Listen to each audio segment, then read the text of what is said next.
We have a title update, the number 6, with some nerfing here to AI pressure play, and in particular here, constant pressure. Finally, this means here that yes, your AI teammates will attempt to more actively provide shorter passing options, which means that when opponents are using constant pressure, you will simply get a bit more short options to pass the ball, so that you don't just have to clear the ball. That is, of course, a good change. And then here as well that CPU control players will not track back in the same way and cover up the space that they sold out when they pressured. And both these things here should mean that the constant pressure is gonna be nerfed, hopefully big time. But then there is also one counter to this one, that they decreased stamina decay by 11.7% for constant pressure, press out possession loss, and pressure on heavy touch.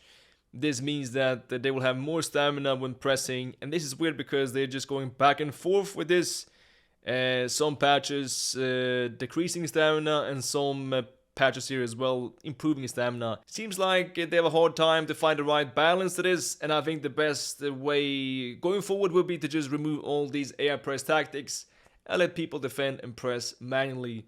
That is just what I think. And then also here it says one more thing, that the ball carriers are now more likely to maintain possession, to maintain the ball, if they're pressured from behind. So overall, this should mean that the constant pressure and these pressure tactics are nerfed.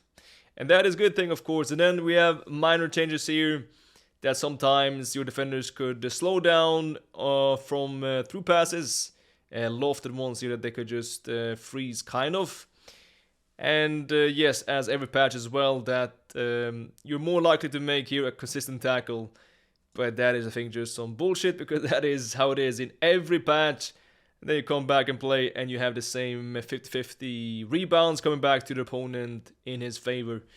So I'm not sure if we should really take this one seriously. And then kickoffs, sometimes it says that teams with high defensive line could push up too closely to the center of the pitch. So yeah, they're gonna, if you're using high depth, they're not gonna stand as high up, I guess, and maybe then make it harder for the opponent to score kickoff. But yes, as well, take that with not a pinch, but a big punch of salt. Then some fixes as well to player lock. If you're using player lock, sometimes the CPU did some weird stuff, and this should now be a bit better. It says here, when locking to a player without the ball, the CPU ball carrier could perform unwanted skill moves or passes. So yes, if you use player lock, this should be good news, these two things here. And this one is a sad thing for all of you squad battles merchants. This, I think, should mean that the glitch is fixed.